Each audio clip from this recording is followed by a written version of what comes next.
ইন্ডিয়ার মুখোমুখি বাংলাদেশ। ভাই একটা খেলা আছে না, শ্রীলঙ্কা বাংলাদেশ, ভারত পাকিস্তান। এই ইন্ডিয়ার বাংলাদেশের খেলা হলে একটা মানে এটা তো আর প্লেয়ারদের ভিতরে উত্তেজনা কাজ করে না, কাজ করে হচ্ছে যে দুই দেশের দর্শকের মধ্যে। ইন্ডিয়া বাংলাদেশ অর্থাৎ ইন্ডিয়ার কিছু দর্শক আছে যারা ইন্ডিয়াকে বাংলাদেশকে দেখতেই পারে না।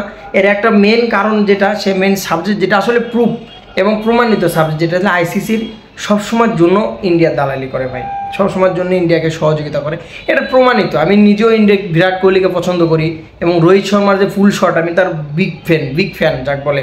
কিন্তু বাট তারা যে আইসিসির সহযোগিতা নেয়, তারা যে ক্রিমিনালিটা করে। এবার টি-20 বিশ্বকাপে আপনি যদি দেখেন, ইন্ডিয়া কিন্তু একটা ম্যাচ সকাল 6:30টায় কিন্তু বাংলাদেশি টাইম বা ইন্ডিয়া টাইম খেলে নাই, প্রত্যেকটা ম্যাচ কিন্তু 8:30টার দিকে খেলেছে। তারা জানেন তাদের কোঠাটা অনেক বড় ভাই, তারাই মনে করেন আইসিসি কভার ফটোতে থাকে, আইসিসি কভার ফটোতে বুমরার পিকচার থাকে।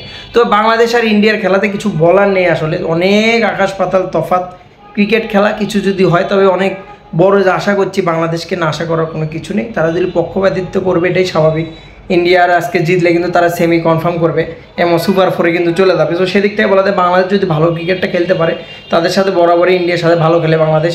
তো মুশফিকুর রহিমের কথা আজকে বেশি মিস করছি, সে যদি থাকতো আরও জিনিসটা অনেক ভালো হতো বা খেলাটা মোড়টা ঘুরে দিত। আজকে যে পিচটাতে খেলা মোটামুটি রান হয়, রান হওয়ার মতো পেস বলারদের জন্য ভালো এবং ফাস্ট বলার যারা আছে তাদের জন্য খুবই টার্নিং পয়েন্ট। বিশেষ করে মোস্তাফিজ, শরীফুল থাকলে শরীফুলের জন্য বেস্ট এবং তাসকিন যদি থাকে তার জন্য অনেকটা বেটার হবে। সব মিলে বেস্ট অফ লাক, খেলাটা অনেক আনন্দ হোক এবং খেলাটা মজার হোক। আসসালামু আলাইকুম।